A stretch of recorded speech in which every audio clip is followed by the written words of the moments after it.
Ayan po yung mga client po natin. Pakita ko lang po. Ayan, kablasan dyan po yung mga client po natin. Sir Tony at saka si Ma'am Gemma. Ayan, nasa US po. Ayan, naka-video call po. Ayan, tapos yung pong lahat po ng mga client po natin. Ito po siya. Ayan, ito pong portion po na to. So yung pong house po niya, yung bahay po niya, dito po siya. Sa portion po na to, siya ilalagay. Ayan. Same po sa perspective natin. Ayan, dito po siya nakaharap. Since ito po yung right of way po natin. Dito po yung right of way. Ayan, so dito po siya. Ayan, dito po siya nakaharap. Kapatid ko yung kapatid na nangingat kayo lagi ni Kuya dyan. Thank you so much po.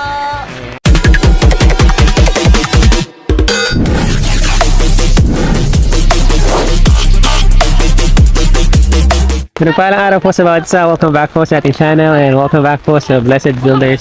Mga ka-Blessed, isang maulang araw po sa bawat isa at alam po natin na itong ulang po na ito is big blessing po. Kaya wala po sa Panginoon. Meron po tayong magandang balita mga ka-Blessed. Ngayong araw po ito mag-open po tayo ng panibagong project. Actually hindi po siya talaga opening pero Thanksgiving po ito ng mga client po natin. Dito po sa Lubao. Yan, Barangay Lubao. Yan, San Pablo, Lubao. Sa lahat po ng mga taga San Pablo, Lubao. Yan, binabati po namin kayo.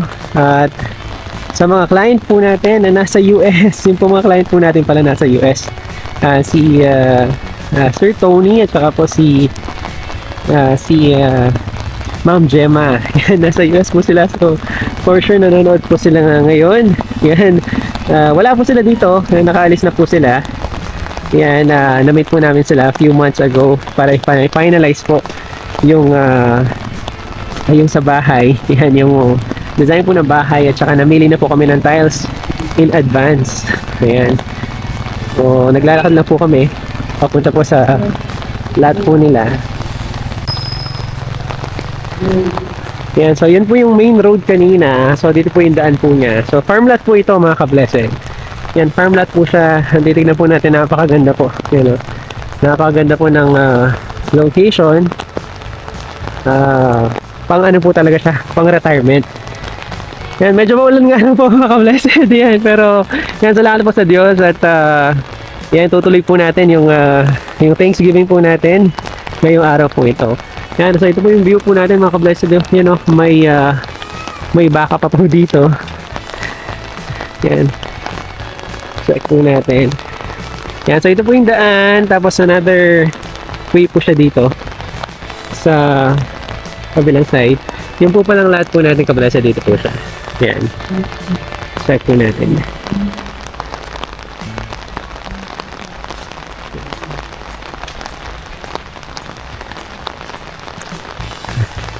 Ayan, so ito po yung lahat po ng mga client po natin. Ayan, so nakaprep na po yung tarp po natin. Ayan, dito po siya. Ayan, so ito po yung mismong lot.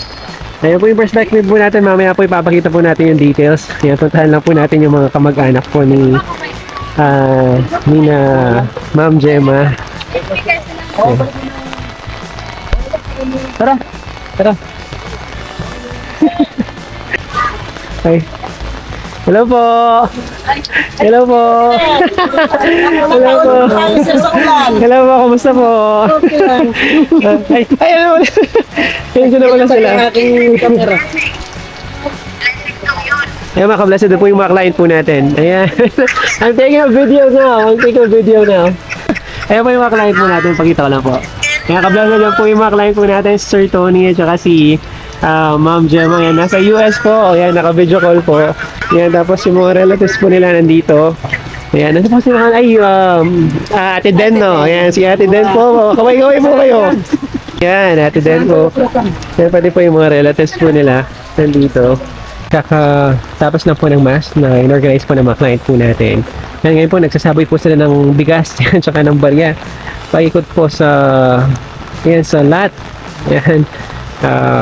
Yan, siguro po may paninimala po sila na sign of blessing po yan. Ginagawa po nila ngayon. Yan, iikutan po yung lot. Yan, sasabay po ng bigas. Kasama yung pausok po.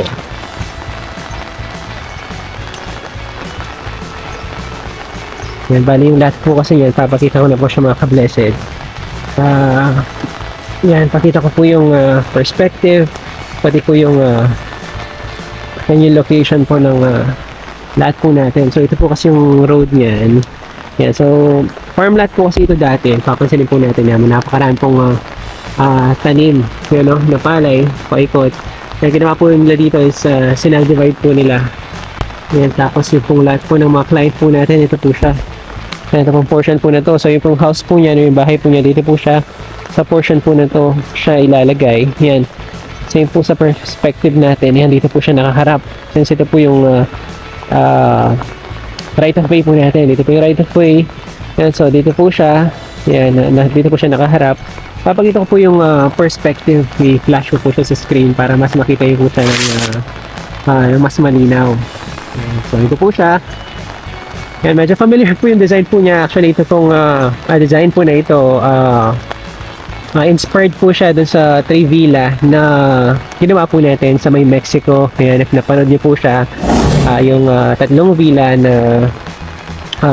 ginawa po natin, client po natin from Hawaii. Yan, magkakapatid po sila, nagpagawa po silang Trivilla. Yan, dito po na-inspire yung design po na ito, na-request po siya ng mga client po natin. Pero kaibahan nga lang po, ito pong design po na ito, mas malaki po siya. Yan, mas lumaki po siya. Nag-expand po tayo ng floor area. Yan, compared po sa mga naunang villa na ginawa po natin. Yan. So, yan po yung perspective po natin. So, dito po siya yan. Yan, dito po natin siya ilolocate sa portion po na to. Yung po yung property line po natin hanggang dito siya. Yan. Yan, dito po yung property line po natin. Yan. Pahaba po yung lahat po ng client po natin. Yan, so wala pa rin po tigil yung ulan, mga ka-blessed. Makulimlim pa rin po yung panahon. Tapos yung ulan is hindi siya ganun kalakas, hindi rin siya ganun kahina. Yung tamang-tama lang yan. Alam mong para maghapon talaga yung ulan ngayong araw na ito. Sabi nga po ng mga client nung nakausap po namin sila kahapon. Yan, tutuloy po natin yung schedule po natin today. Yan, blessing po yan. Blessing po yung ulan na yan. Yan, bali nag-assist po pala sa atin is kapatid po ni Ma'am Gemma. Yan, kapatid po niya na malapit lang po dito. Yan, nakatira.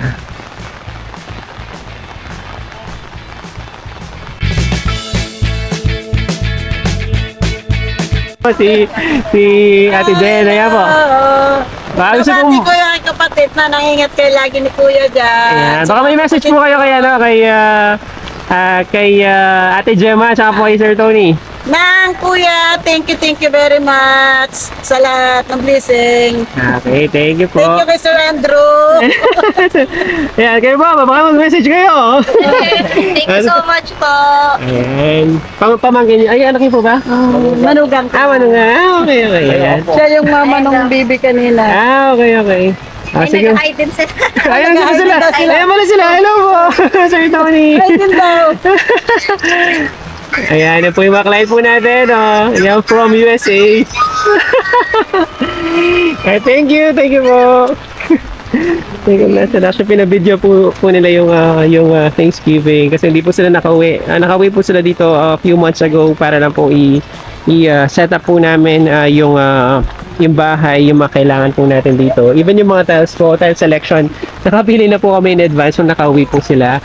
Ayan, so hopefully po in a few months time after po ng construction po ng bahay nila, yan, retirement house po nila, yan, makauwi po sila at yan, ma-enjoy po nila yung retirement po nila dito. Yan, napaka-presko. Napaka-presko po na lugar. Pakita ko po sa inyo. Yan. Yan, so tingnan niyo po yung view po nila. Ayan, no? Puro green. So we're excited po for this project, retirement home project po ng mga client po natin from USA at maraming salamat po Sir Tony and Ate Gemma, yan, for the food. Yan, nag-prepare po sila ng food para po sa atin. Yan. Sige ako na kayo. Nag-prepare po sila ng food para po sa atin. Yan, salamat and by next week po, yan, by next week po start na po yung mga mga boys po natin dito. Yan, although maulan po yung panahon, pero tuloy pa rin po yung project po natin dito. Umulan umaraw. Yan, para tuloy-tuloy po yung trabaho po natin. At salamat po sa Diyos at patuloy po yung blessing po, no? Yung blessing na dumarating po sa buong team po ng Blessed Builders. Yan, sa Diyos po lahat ng kapurihan, sa Diyos po lahat ng kalwalatian, sa lahat po ng magpagpapalang meron po ang bawat isa sa atin. Kaya maraming salamat po for tuning in sa ating pong vlog ngayong araw. Mag-ingat po tayong lahat at pagpalain po tayo ng Panginoon.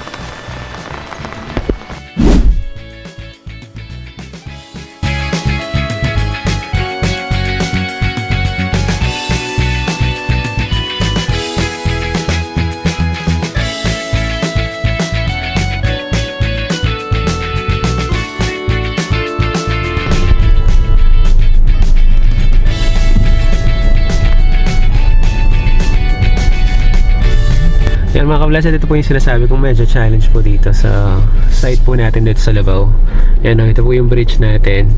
Hindi po siya ganun kaluwang, so hindi po pwede yung dump truck dito.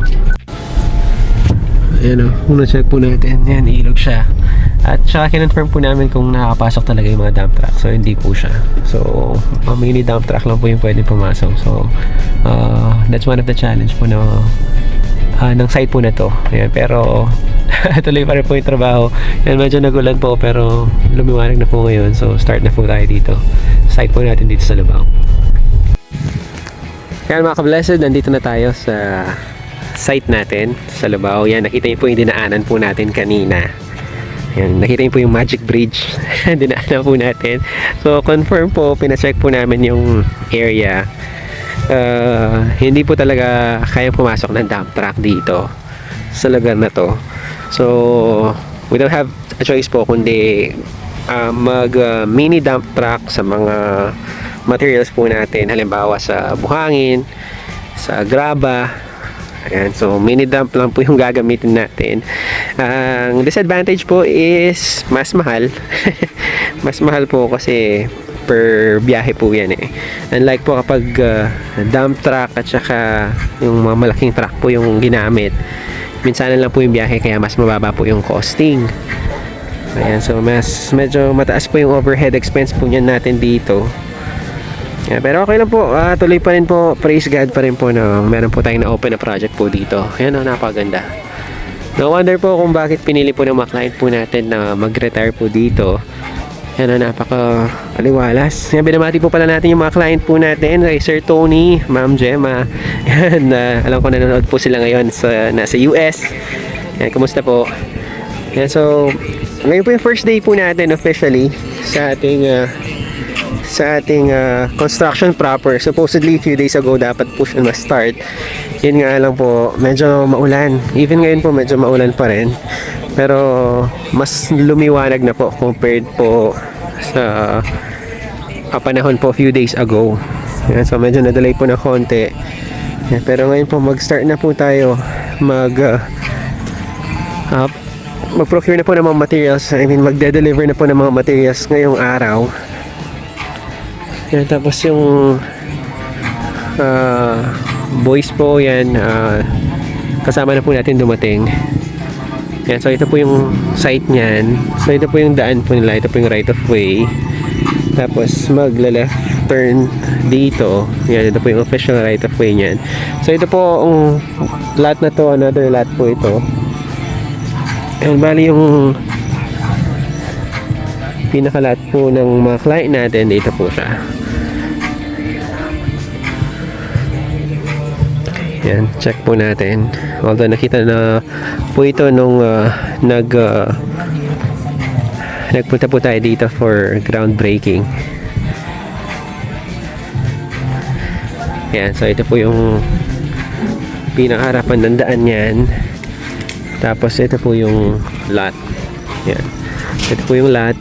Ito po yung frontage po ng lot. Ito po yung perspective po natin. Alam ko nakita na po natin yan last time. So nagbababa lang po ng mga gamit yung mga boys. So officially ito na po yung start po ng project po natin dito. Yan, retirement house po ito ng mga client po natin from US. alam ko by next year, officially retired na po sila. Yan. So magstay po sila dito sa Pilipinas. Yan. Alam ko po sa mga nasa US, mas prefer pa rin po nilang retire dito po sa Pilipinas. There's no place like home. Yan. Kay Sir Tony naman po, alam ko, he loves Philippines so much. Yan. Alam ko, gusto po magstay ni Sir Tony po dito sa Pilipinas. Tapos pala yung mga boys po dito, bali stay in po sila. Medyo malayo po kasi siya from Magalang area. More or less nasa 1 hour and a half yung biyahe po from Magalang. So magstay in po niya yung mga boys. At may kubo na po pala dito. Inalaw po tayo na mga client na gamitin siya. So maraming salamat po Ma'am Sir Tony. Yan, na pwede mapagstayan po ng mga boys. And may nakatira po kasi dati dito, kamag-anak po ng mga client po natin. Pero lumipat na po sila since mag-start na po yung construction ng bahay. Yan, meron na po kubo dito. Tapos may banyo na rin po siya. Yan, so yan po yung gagamitin po ng mga boys kapag since mag-stay in po sila dito. Yan, so yung property po natin, irregular po yung cut ng lot. So yan, mangyari po niyan, we're gonna set the boundaries kasi pina-survey po natin ito, pina-lot survey po natin. Yan, nakapaglagay na po sila ng mga markings, yung mga muhon yan, around the property. So susunod lang po natin yun. Tapos ipapa-check po natin ulit yung mga boundaries kasi magka-fence din po tayo dito mga ka-blessed, paikot ng property. Yan, babakuran din po natin. Tapos meron po siyang parang ilog po dito. May daanan po ng tubig. So dyan po yung boundary po natin. Maglalagay po tayo ng fence sa portion po na to. A few moments later. Mga ka-blessed yan. Naka 10 minutes pa lang po siguro kami sa site. Mulan na. Ayan na. Alam, makas po yung ulan.